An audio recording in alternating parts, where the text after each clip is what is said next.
Hello and welcome to Nerdarchy for Nerds by Nerds. I'm Nerdarchist Dave, and today I'm joined by David and Ben from Dscryb. How you guys doing today? Good. Couldn't be happier. So I guess before we get into it, as usual, links are in the description, so go click away. And guys, if you just want to kind of introduce yourself and tell us what Dscryb is. Sure, Ben, why don't you go first? Sure. Dave's actually my brother-in-law, and for the last, let's say, 5 or 6 years, he's been trying to convince me to play this game, and I've just been mocking him for years. The fact that he plays this Dungeons and Dragons game, and for years and years and years, he's been trying to push me to do it. Finally, when this pandemic hit, and we all kind of moved inside, we ran out of excuses. Dave decided to try his hand at DMing, and we put together a little adventure party. And man, did we fall hard! Every week, 4 to 6 hour sessions. It was literally the highlight of our year. The middle of the summer, this most recent summer, Dave came up to me with a really, really great idea about helping both new DMs and existing DMs find inspiration and just gain experience and utilizing some phenomenal authors. And Dave, I'll let you kind of jump into the specifics of what Dscryb is, but ever since that point, we've been full throttle. Yeah, it was really a product of, I think, what I was doing at the time, some of the challenges that I was experiencing as a new DM. It was I think a common problem. The act of description. How do you have a vision maybe of like a seedy tavern in your mind as the DM.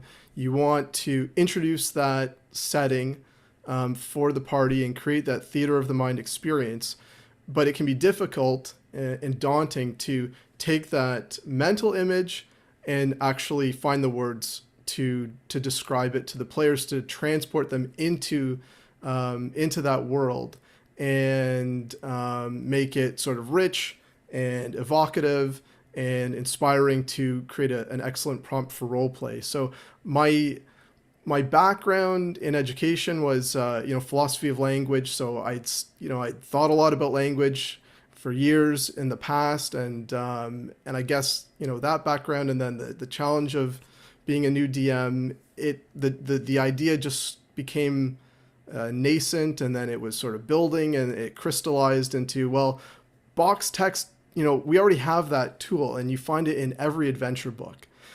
In its box text, and it's usually about 70 words, and it's really pithy and punchy and evocative, and it creates that great prompt.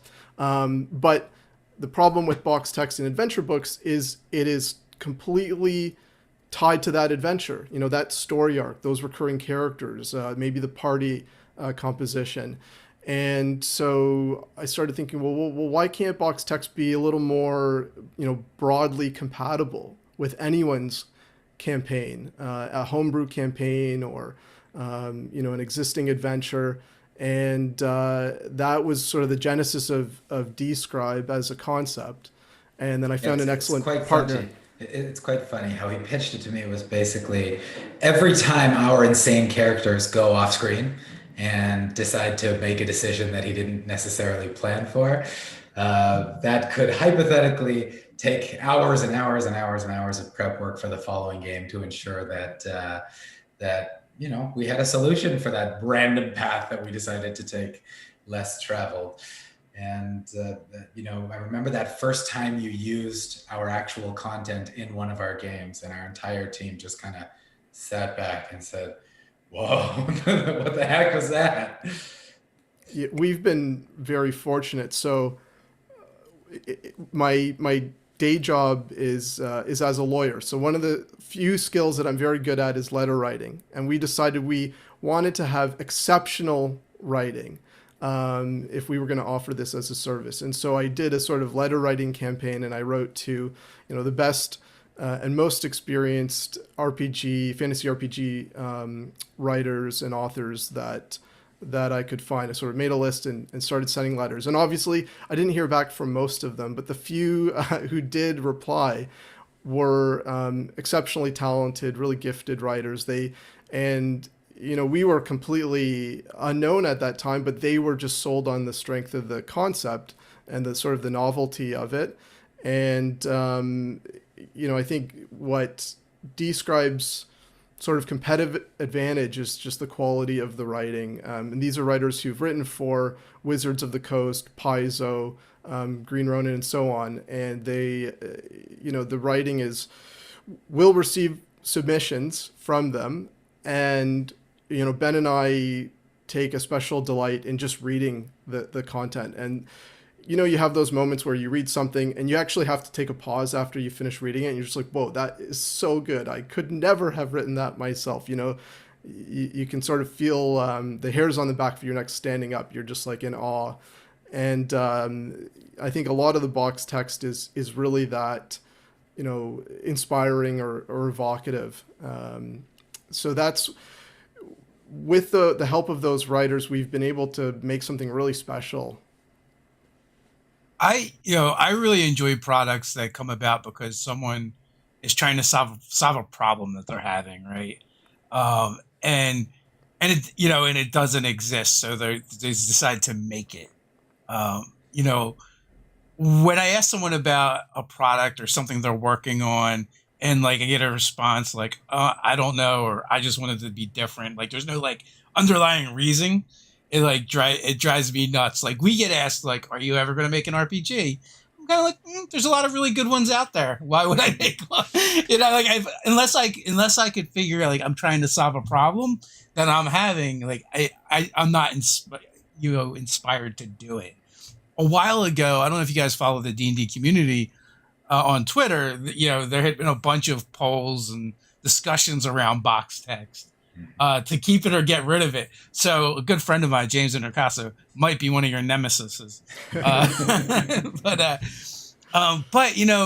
it sparks some good discussions. And when I've talked to writers about box text and how they feel about it, one of the important things is that they brought up was box text is a way for me, the writer, to tell you, the DM, what's important in the scene.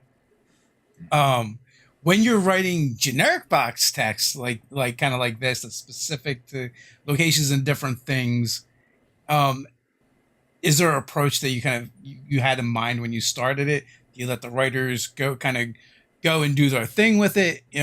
What is the underlying like principles you guys use? So the principles that the writers use and follow, and obviously this is an art, not a science, right? And so there's a lot of exercise of judgment and discretion and nuance, but the approach is to set the scene, create a setting, create an atmosphere. So is this like a nice cemetery during the day or a very spooky cemetery at night with a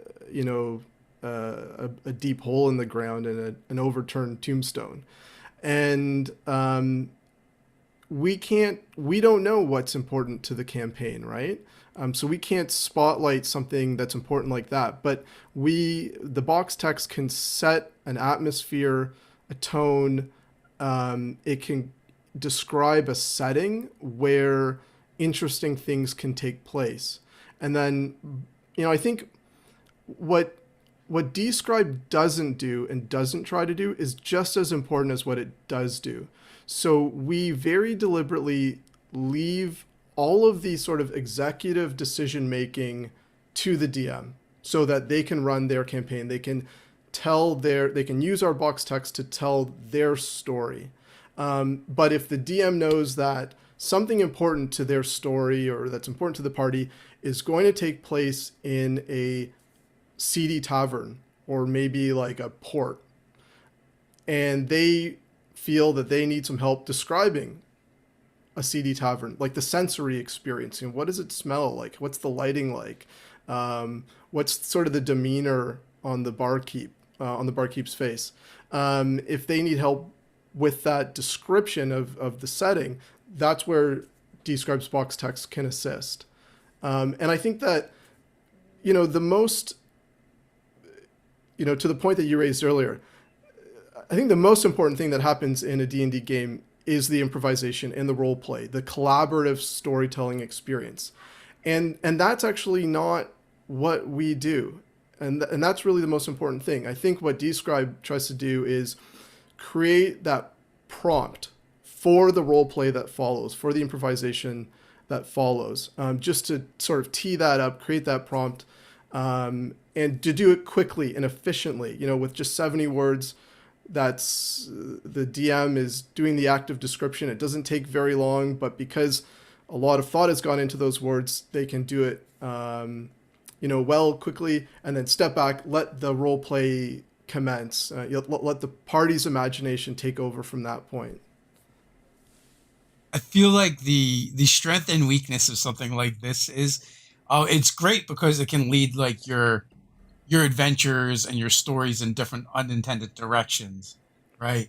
Also, the weakness, depending on what you're trying to do, because as DMs, we know like the players hang on every word, and if we make an offhand comment, next thing you know, like that's all they're focused on because they asked you about something that wasn't like you weren't thinking about it, but they asked you a question, so you just threw something out, and all of a sudden they're like, "Oh, this must mean something," and you derailed for 3 sessions. Yeah. So we work really hard, number one, to give our award-winning authors the creativity or the freedom to be creative. But if there was really one rule or one direction that we provide to them, it's no matter what you do and everything that you write, do not influence the direction of the story.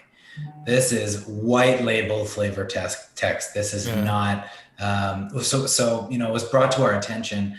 We had this really, really phenomenal scene about, I believe it was a cavern that opened up, and in the scene, one of the adventurers dropped a flashlight down or a torch down to see how far it would drop. And we received a letter from one of our users that said, "This is amazing, but I don't want to give my adventurers the idea to drop that torch. That's not, that is he's leading the witness." And so, we've really focused very, very hard on ensuring that we don't want to take or control the direction of anybody's game. Yeah. We just want to make that scene epic. We have a lot of respect for, I think, like players' agency. That's really one of the things we're talking about. And you don't want to diminish that sense of agency or freedom. And so, what we really focus on in the scenes in the box text is creating that setting where the party can, follow their heart, their curiosity, without feeling, railroaded or unduly influenced, without contaminating their intent or their focus. And I think that we, by and large, strike a very good balance between those competing interests. Do you find people are, or have you gotten the feedback where people are looking at the text that your writers come up with, and then they're like tailoring their adventures to that?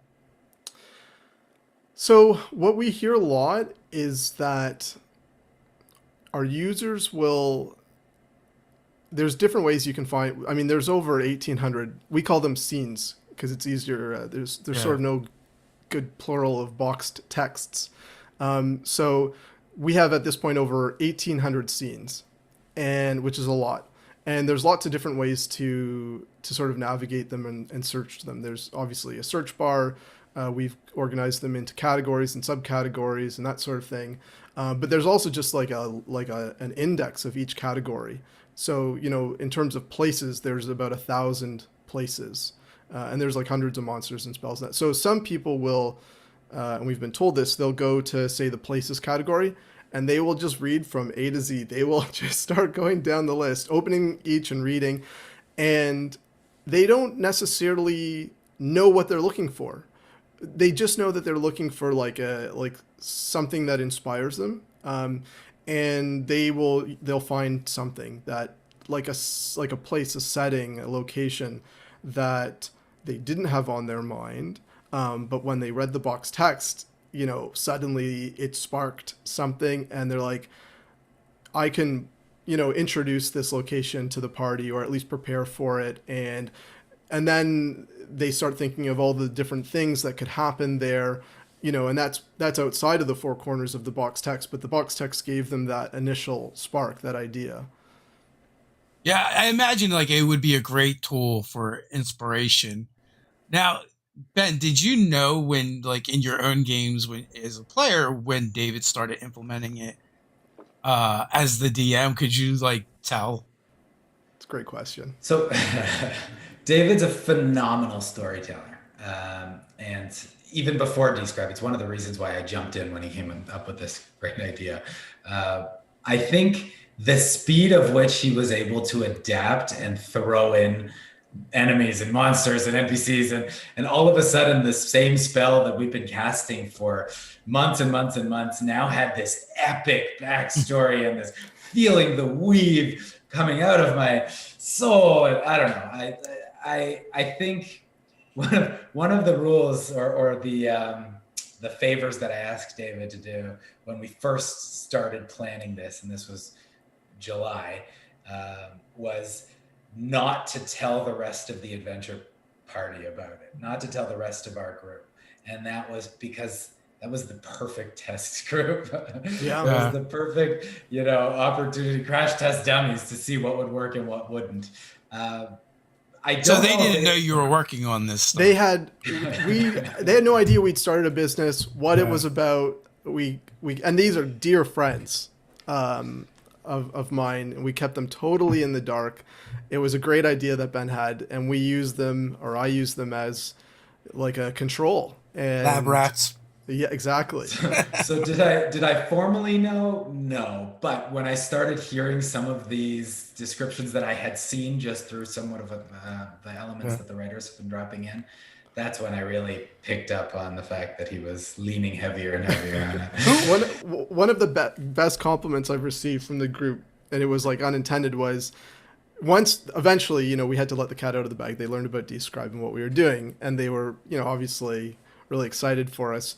And they started saying like, okay, well, like when we were, ambushed in that tavern and that thing happened, like that was so good. That must have been a box text. And in one case, it actually, it was something that I had improvised on the fly. That was a real great compliment because I was being equated to these incredible award-winning writers. But what is your GM style? Are you more of an improv GM or planning type GM or? So I think like so many GMs, it's changed over time, and like the context is, as Ben mentioned, I've been a player. We're both so new, and we recognize that.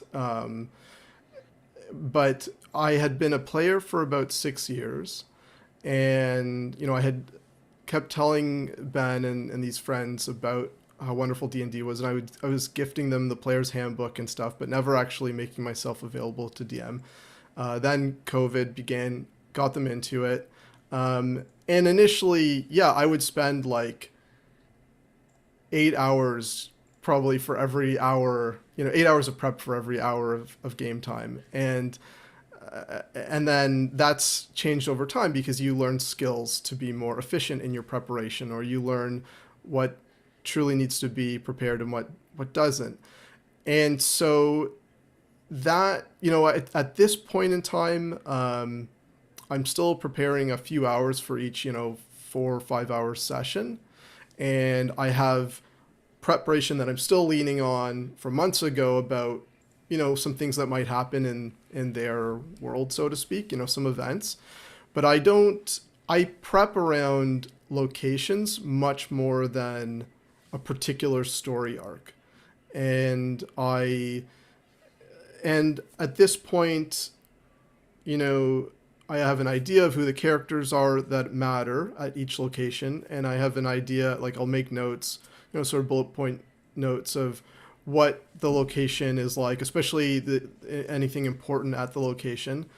And I'm really sincerely using Dscryb Boxed Text to help me create the atmosphere and the description of those locations. And it's been a boon to my Now, preparation. Like, it has saved me so much time. now I'm gonna call you out for a moment here. I think because he's been pretty busy in the development of Dscryb the last couple of sessions, perhaps he pulled up some of the most recent monsters that our authors wrote about and just had us battling out underground for the last 6 weeks. We just came out of a cave that we've been in for 24 hours. That every time we turned around, there was another epic monster that our authors just wrote about that week. I had a different theory. My theory was that David just like goes to the authors and be like, "This is the stuff we need," and it's just the stuff that he plans on using in his games. That's a great way for me to transition to one of our newest features, actually, that was requested. It wasn't our own idea. We can't take credit for it, but we kept getting requests for a sort of a scene request feature. People were using the contact us form on our website to say, like, you know, I've got this this setting coming up in my own campaign, and I'm not finding something like totally on point, you know, within your existing collection. Can you do it? And we would say, heck yeah, like that sounds really interesting. And happening all the time. Yeah, and so we have formally introduced a feature called Scene Request, and then a week or two later, we introduced a similar feature called Character Request, where our users can describe a scene or describe a character. With a character, they can tell us, you know, their height, their hair color, their personality, demeanor, like their primary equipment, all that. And the writers do the best job that they can to turn that into some really evocative boxed text to describe that scene or that character. And the really neat thing is that, especially with a character, if you think about it, like you are sort of immortalizing your player character. Someone you may have been playing for like 5-10 years, right? Because it gets published and you can, it's up to the user. They can have attribution to their name or their alias if they wish. But either way, the character gets published to the site. And at that point, the character can sort of travel the multiverse of campaigns, right? Because other DMs may introduce that character as like a bit part or maybe an important character in their own campaigns.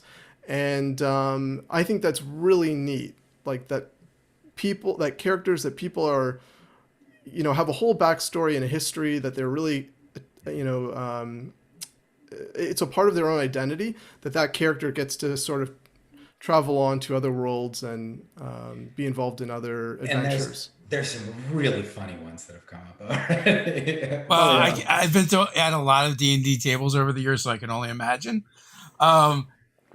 I think like the anti-box text people forget like how it was when they first began running adventures and playing the game.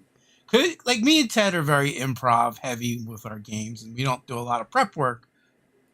But I don't recommend people to start gaming that way, right? Like you need to learn the process first, which means like when I first started running games, I wrote it out like it was a module, like it was an adventure.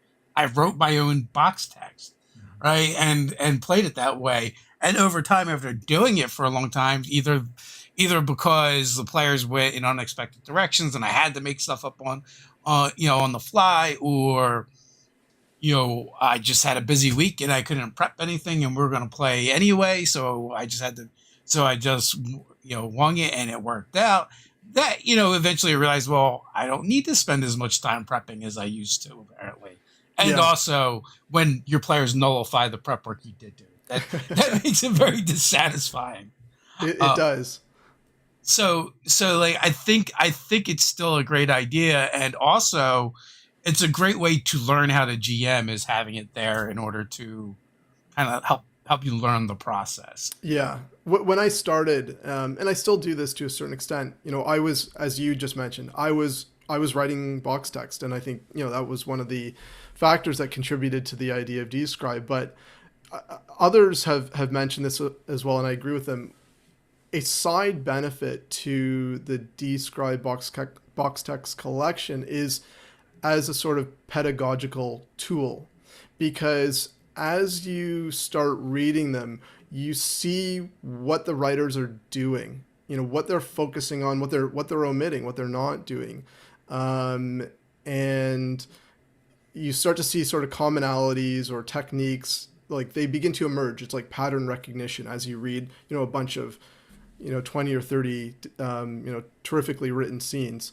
And I think people, especially newer DMs, gives them an opportunity to learn about what, might work, and that may help them, in developing their own skills. I think that I think Dscryb can save a lot of time for experienced DMs. But that being said, if for many DMs it is just the right tool at the right time in their sort of DM career, and it helps them, advance along that path and becoming and enjoying, being a DM more and getting better at it, then I think mission accomplished for Dscryb. That we'd be very happy to learn that.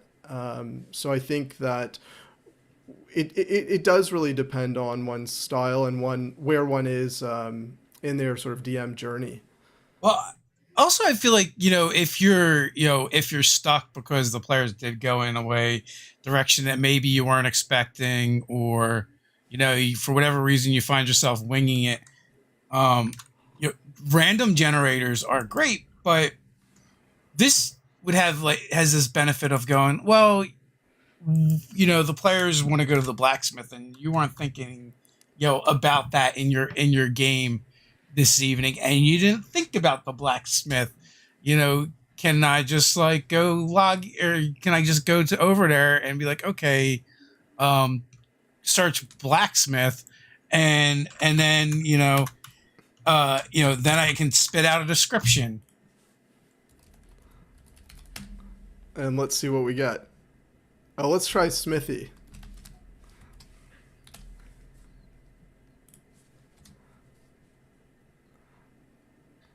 But that's one of the ways I think you may end up getting used as well, and I could see people doing it. Or players decide to go to the tavern, and you thought they're going to do something else, and then you can pull up a tavern description.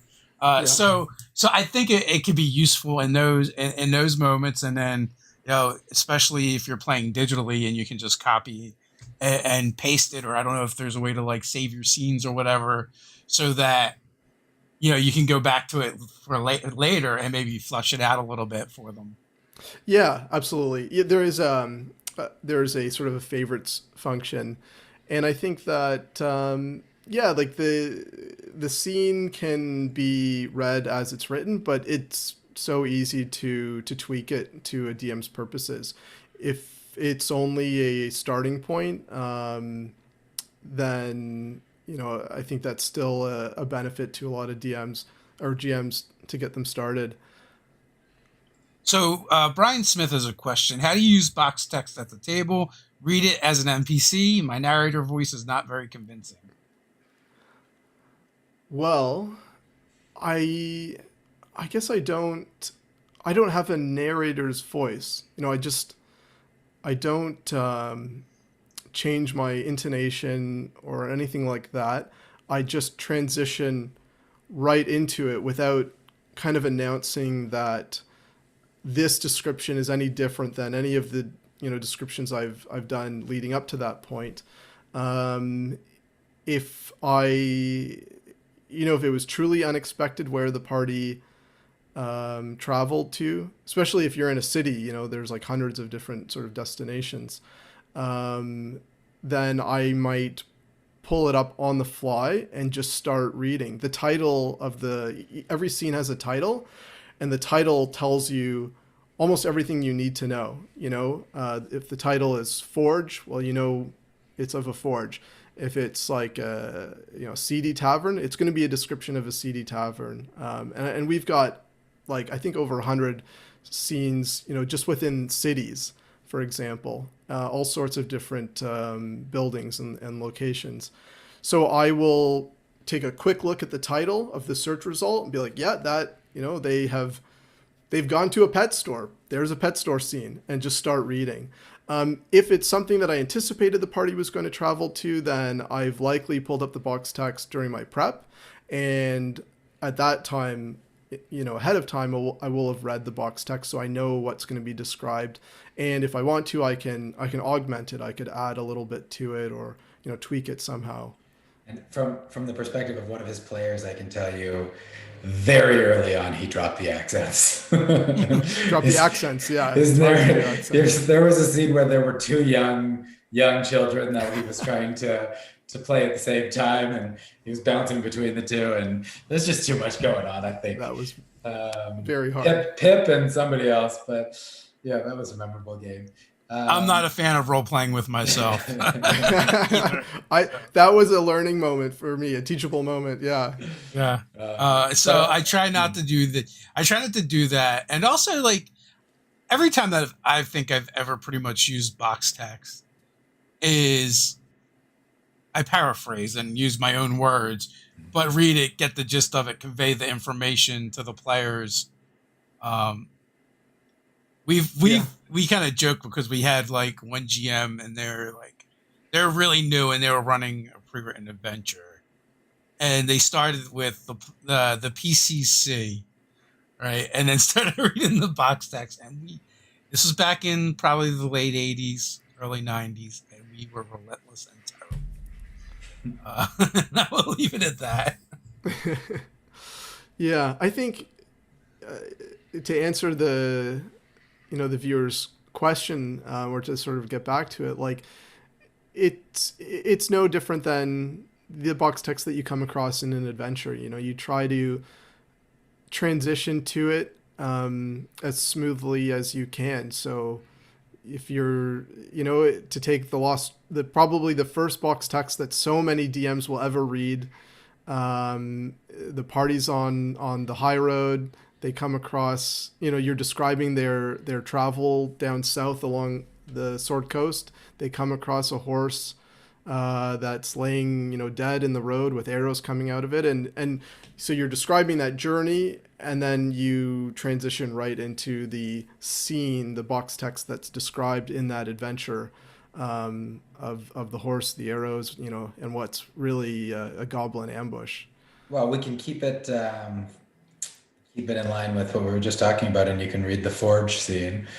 After quickly typing in blacksmith, you get forge, and that's very appropriate.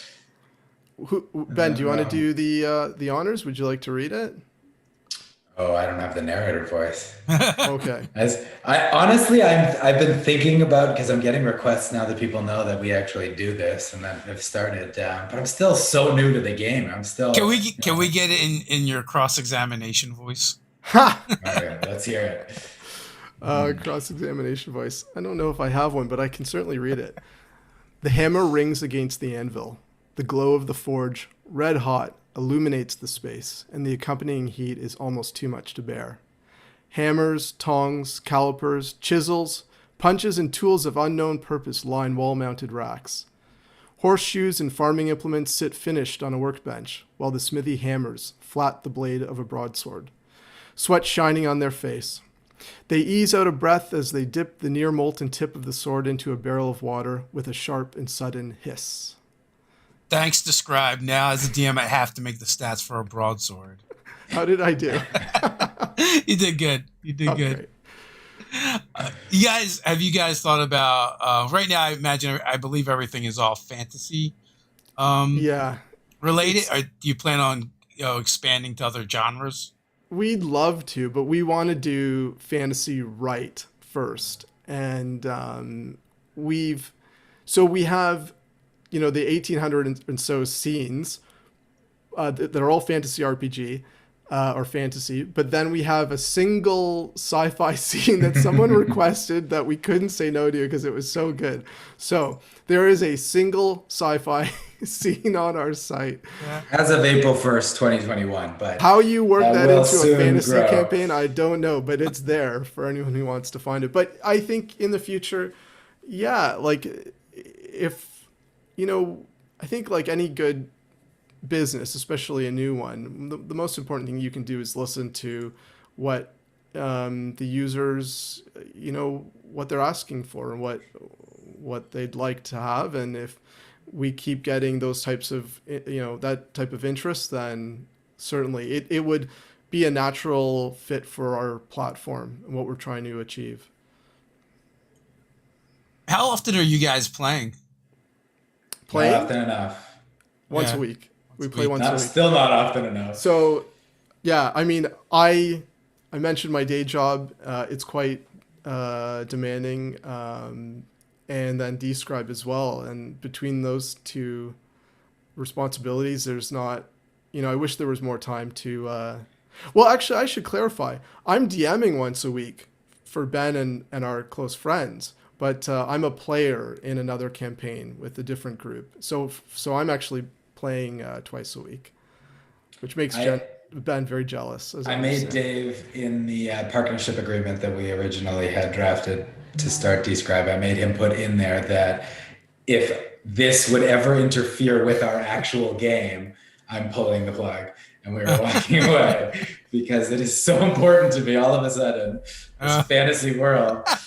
We still haven't even finished Phandelver. Like we're not even close, but we're having a lot of fun with it. Well, they've gone off the beaten path. They don't know it, but they're way beyond the adventure book at this point. This is pretty typical.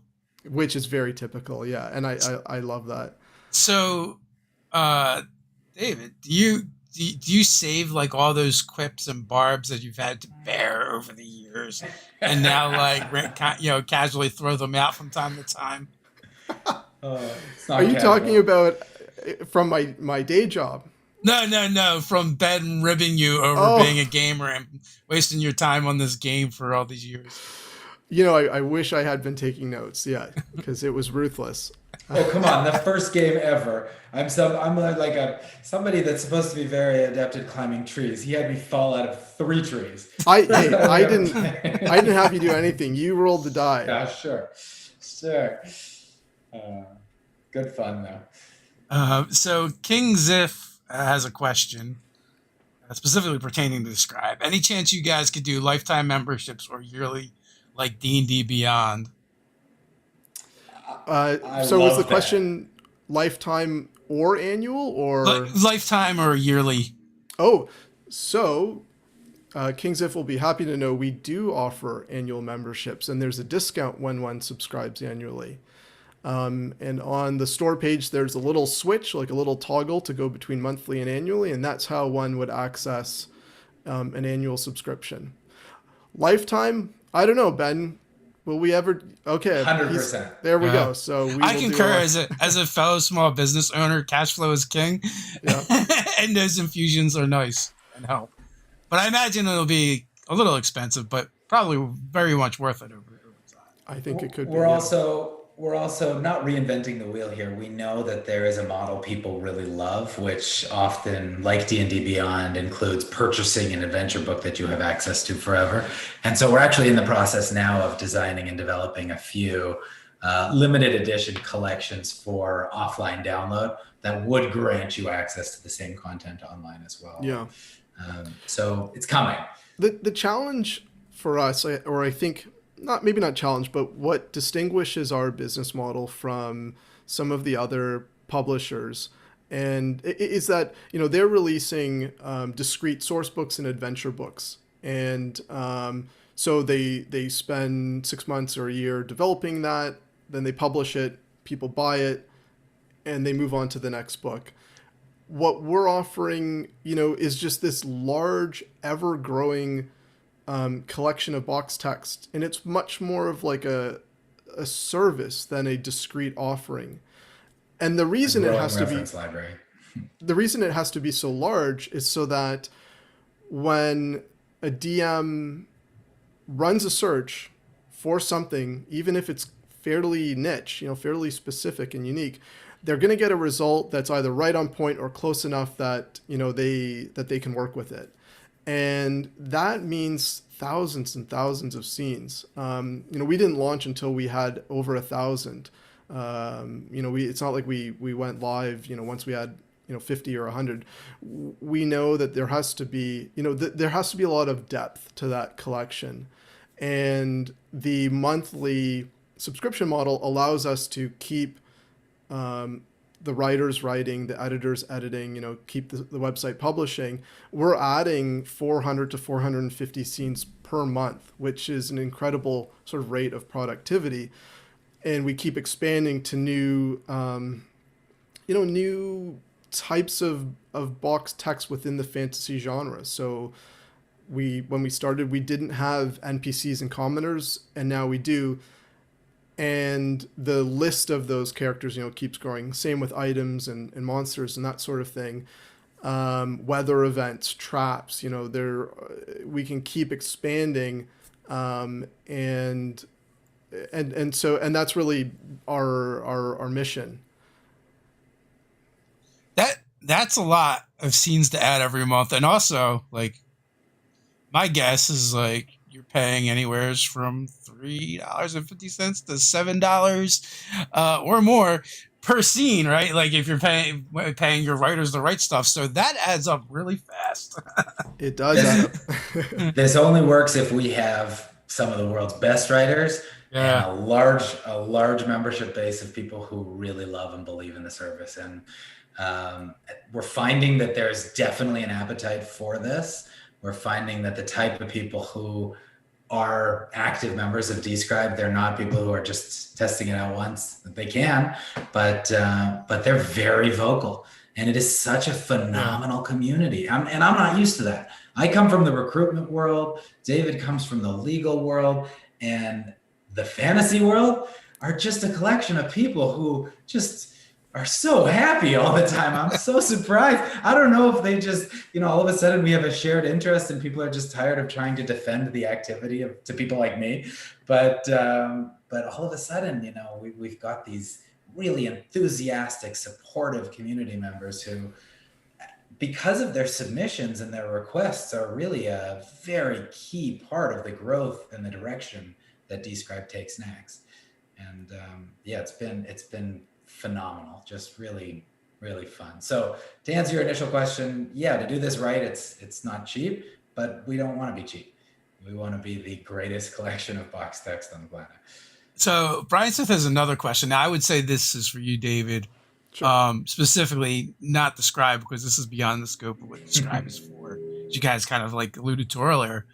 How do you describe a room where there's a hidden items without giving away the secret? Oh boy. We have done, and I don't know if this directly answers the question, but it's kind of related. So we have a few scenes, and I think the best example are the trap scenes, where there's like square brackets. There's a few paragraphs to the scene, and each starts with square brackets, which indicates a condition that has to be met, like an if-then statement, a condition that has to be met before the DM would read the next part. So like on a trap scene, there's a paragraph that starts with square brackets, detected, or like, perceived. And then another one that's triggered, like if the trap was triggered, right? And that portion of the box text would only be read if the players either completely didn't notice that the trap was there. Maybe it's like a gas trap or like a collapsing roof trap or something like that. Didn't notice the linchpin and the tripwire and all that. And that scene, and they just waltz right into they activate the pressure plate. Then that scene starts right off with the triggering of the trap and, what happens next, the player getting damaged or whatever. Whereas the same box text allows for the contingency that, when the players entered the area, they said, hey, wait a second, I'm going to investigate this room before I just walk into it. And maybe they passed a, investigation check. And then the scene would start with the paragraph, that says detected. And the DM would narrate what it looks like to notice that tripwire or that pressure plate. And and how it's sort of wired up and what looks suspicious. Like there's dust coating every surface except for this one point where there is no dust and it's been like it cleared away or what have you. So the writer, I guess, to try to answer the question, and we have some other scenes of like secret passageways and secret doors, hidden doors, that sort of thing. And I think the way the DM would do it is they would perhaps pick a scene that is like a storeroom or a library, wherever the room is where there's something hidden, and then they would read that box text, and then they would either augment it with some of their own description, or they'd use one of these scenes that describes the finding of the hidden lever that opens the door, that sort of thing. So there are some scenes that handle that, or there's others that could be tweaked, I think, to introduce a hidden object. Yeah, I just like searched pit traps and like a ton of stuff comes up. The traps are really cool. Yeah, that definitely, it looks like a fun place. But like I said, I could definitely see like a lot of GMs just kind of poking around here for inspiration. But also too, it's not like, the cool thing is not just a GM tool. Like you have spell descriptions. So if you wanted to spruce up your spell casting flavors when you cast a spell, you could definitely use that. Or even there's an item section. So if you're thinking about description of your character and what they might be carrying, like that would be useful as well, to give you some ideas. Yeah, the items are really neat because the writers do a really good job of, and like items, and I'm not talking about like magic items. I'm talking about just like ordinary equipment, like your standard crossbow or shield, something like that.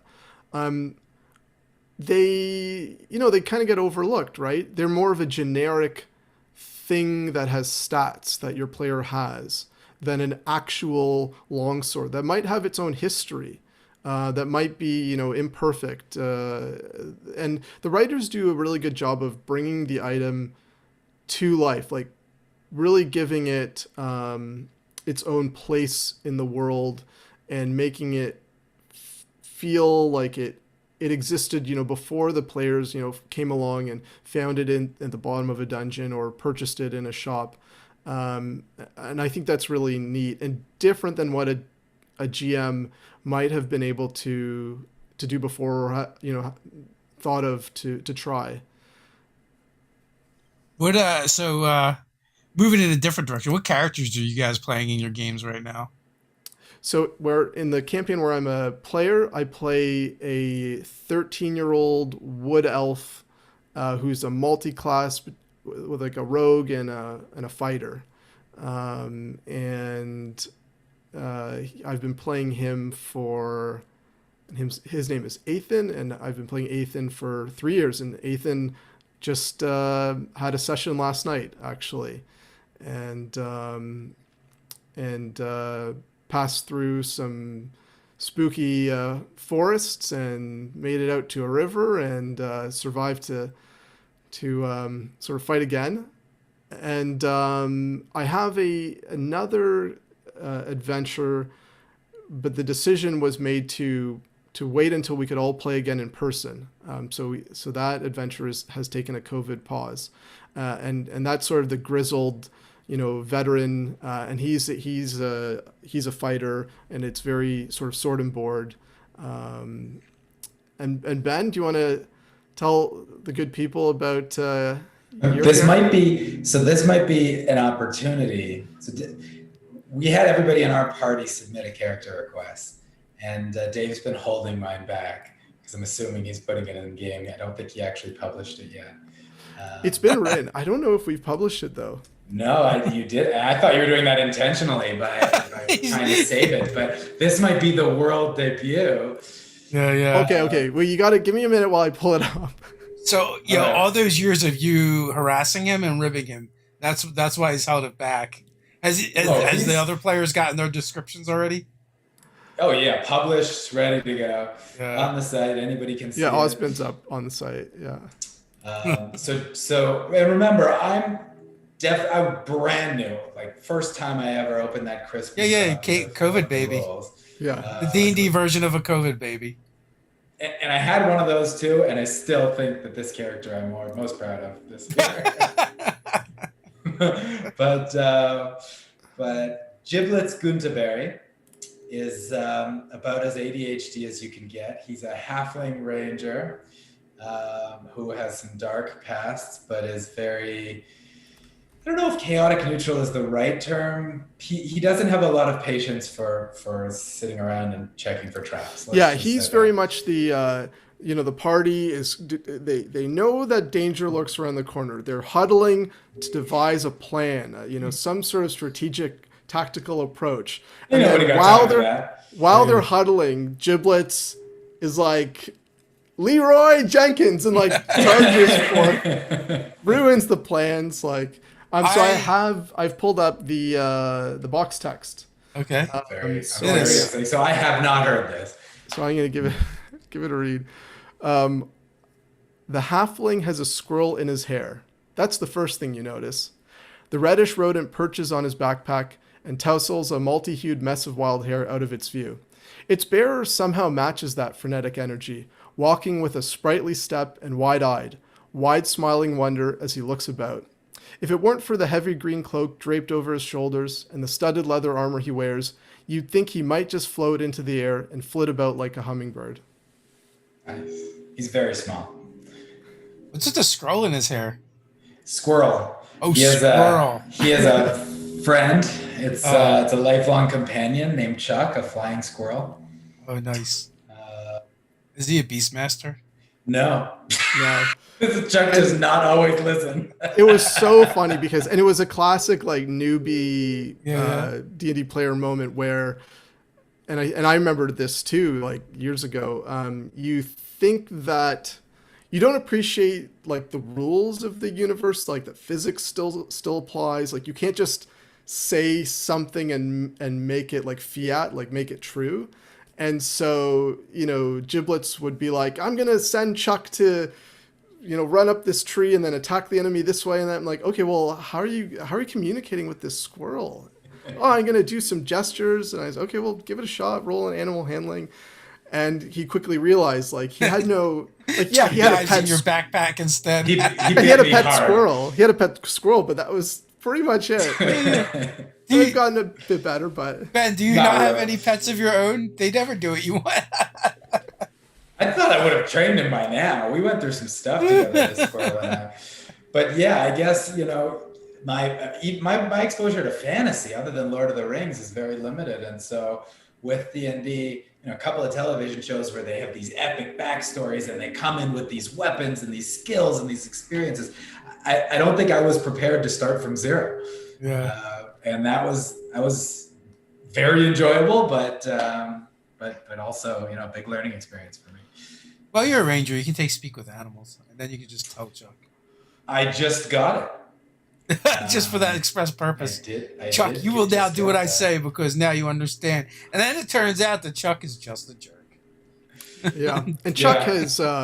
he has saved the day a couple of times. And he's also escaped like the clutches of... or the jaws of death like a number of times. It's going to be so traumatic when Chuck dies. Yeah, because Giblets didn't appreciate how vulnerable Chuck was. So yeah, as he's a squirrel. Yeah. As a new DM, I can see David kind of coming into his own, trying to check off all the boxes, and he's really been trying to kill one of us recently. And like trying hard. Like the monsters that he's throwing at this poor little party that hasn't had a chance to have a rest in weeks. Like it's very, anyways. Chuck's often taken the brunt of it. Yeah, Ted runs a game that he calls like his kids game, and it's like his kids are in it. There's another kid and like another dad, and they like collect pets, right? And they've got all kinds of pets. I'm like, Ted, one fireball, clear that all out. Yeah, and even if the pet's like in your pack or something, like it's still getting roasted. Yeah, I find that a couple of times my provisions have gotten eaten. this thing that I bring with me. But yeah, Well, been good fun. that is bound to happen. David, do you play any other games?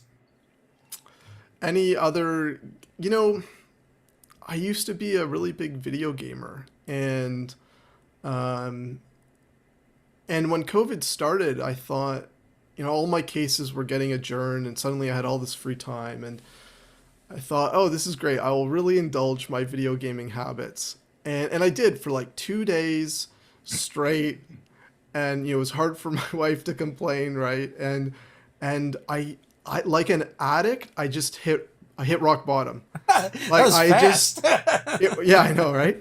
And I no, I really did, and it was the weirdest thing because it was like I had all of a sudden an aversion to video gaming. Like I lost all interest, and it was almost instantaneous, and I really pivoted hard. Like I was already obviously playing a lot of D&D at that point, Uh, but at that point I lost all interest in video games, and D&D was giving me everything that I wanted in terms of the escapism, the creativity, the gaming and the game mechanics and that sort of thing.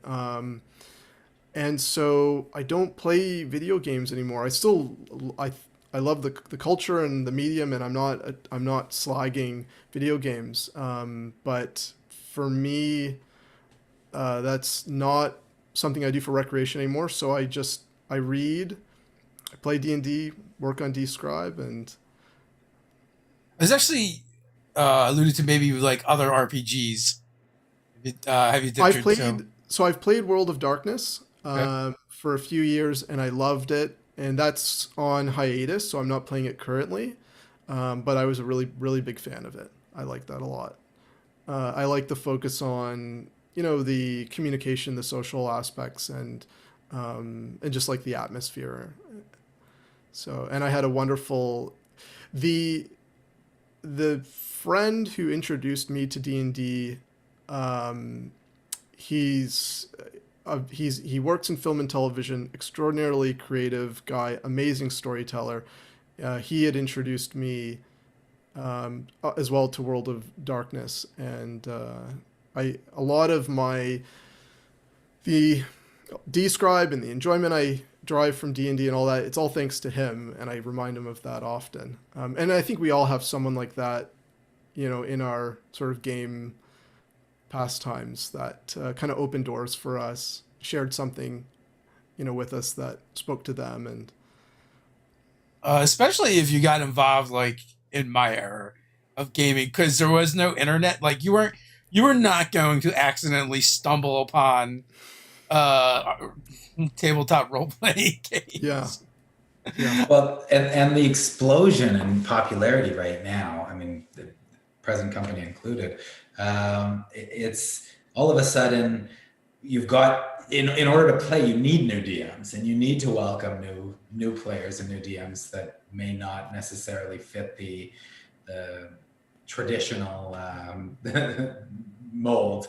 And so we're hoping that Dscryb can at least help provide an entrance and a confidence. And as I mentioned before, I've been asked recently to start thinking about when I'm going to be DMing a game. I think I still need a couple more levels before I can get there, Yeah. but I wouldn't dare do it without having some kind of a reference guide like Dscryb to be able to fill in the gaps. Do either of you guys watch any of the stream games like Critical Role? so I used to listen to Critical Role, and I loved it. Like, and they're so talented, in so many different ways, and they give you, I think, something you can learn a lot from watching them play, and watching Matt, DM or GM, and they give you something to aspire to, and ultimately this is not, I'm not trying to be critical. I lost interest, and I think it was just because I I enjoy a story that I have a stake in, and that I'm a participant in so much more. It that like I would not think about what's happening in a Critical Role, I don't mean to single Critical Role out like any other sort of live action game. I might not think about it between episodes, whereas my own games where I'm a participant, like I will think Dream about about that. it. I'll continue thinking about that between sessions, like especially if we've left at a cliffhanger, which Ben's party left at 2 nights ago. But I think when you yeah, when you're a participant, you perceive everything differently. You think about things differently. I've listened to a few other podcasts. I love that they're out there, and I think like so many people derive a lot of entertainment from them. It's awesome, and more importantly, I think a lot of people like that's actually their introduction to D&D. Like they start as a listener before they try their hand at playing. I think that's happening a lot now, and I think that's outstanding. It's so good for this community.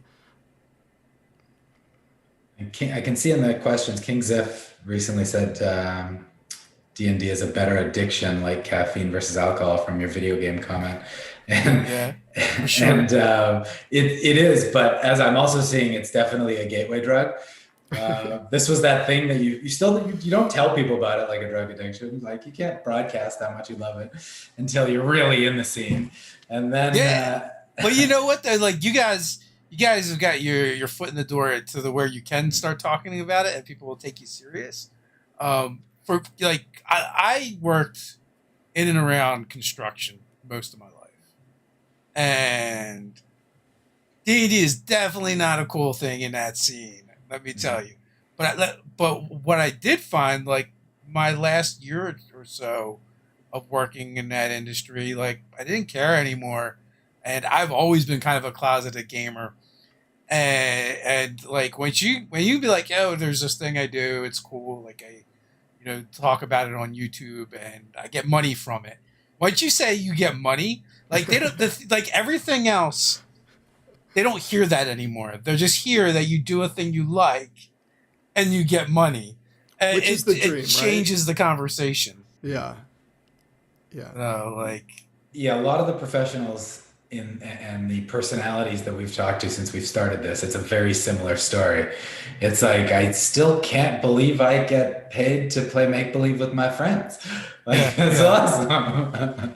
It's definitely when you're like, I don't. Yeah, I get money without hating my life. So.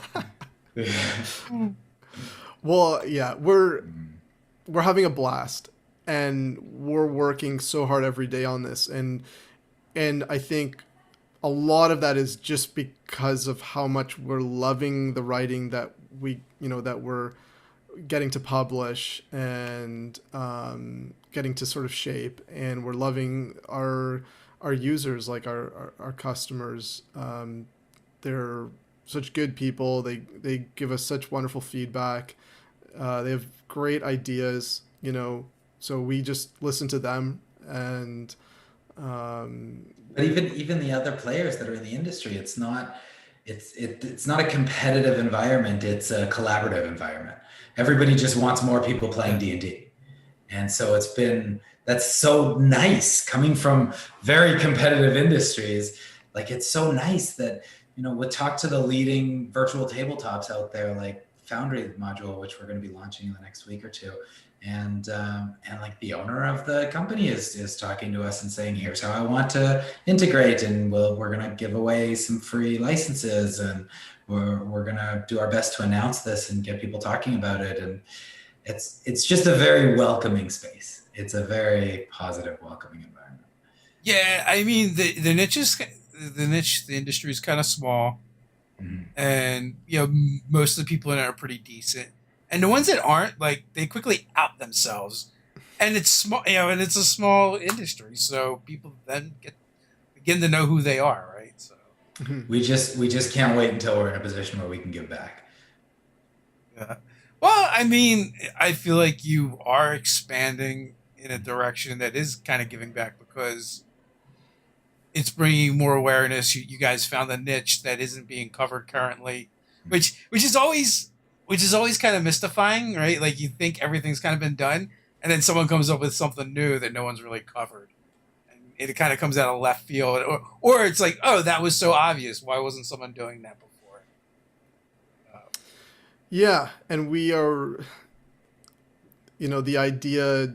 It's not like I sat down and was trying to brainstorm. It was an idea, as I mentioned at the very start of this this interview. Like it was an organic product of where I was as a DM. The timing, and I think that and now we work hard every day to make the best version of that idea that we can. Did you have like a specific aha moment, like, yo, here's a specific thing that I want to say, but I wish I could say it better?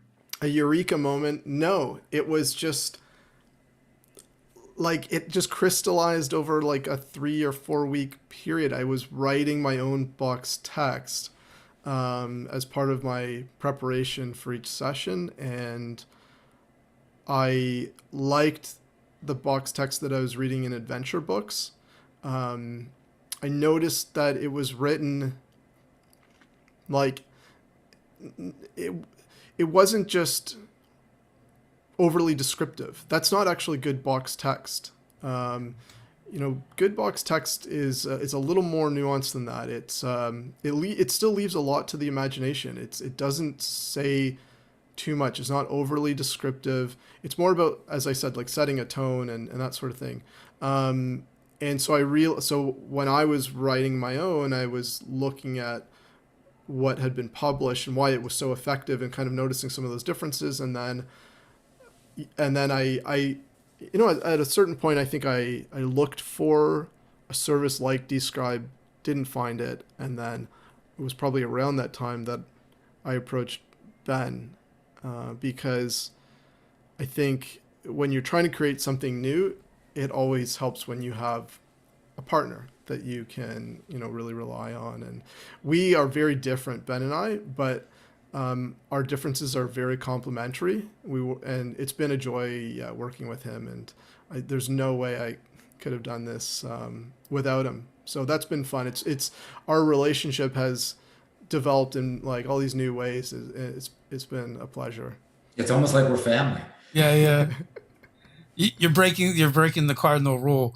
But we share that in common, because I also did the same thing. Ted is also my brother-in-law, and much like you, David. That's so funny. When I began this journey that's Nerdarchy, I was like, the first thing I decided I needed to do is kind of build a team to work with, Yeah. to kind of make it work. But on that note, we're past the hour mark by a little bit now. I don't want to hold you guys hostage. Final thoughts before we head on out? Well, that flew by. We were obviously having fun. Ben, what are our final thoughts? We're very passionate about this, but we're new. And every single person that is watching this and having commented, thank you so much for sharing. Please, our email addresses and our contact information are very public. Reach out, share your thoughts, give us comments, give us direction. If there's something you like or don't like, it's us on the other end of the chatbot. It's not somebody that we're outsourcing. It's literally Dave and I texting each other and you. So yeah, and we want to talk to you. Yeah, so you guys talk become D&D millionaires. So please, give us feedback and let us know if there's something you'd like to see or something you don't like. And thank you for being so welcoming and having such a fun environment and a great collaborative space. And Dave, thank you. This was really fun. It was great to chat with you about all these subjects and to speak with your audience. Well, thanks for coming on. I appreciate chatting with you guys. As always, remember, links are in the description. And until next time, stay nerdy.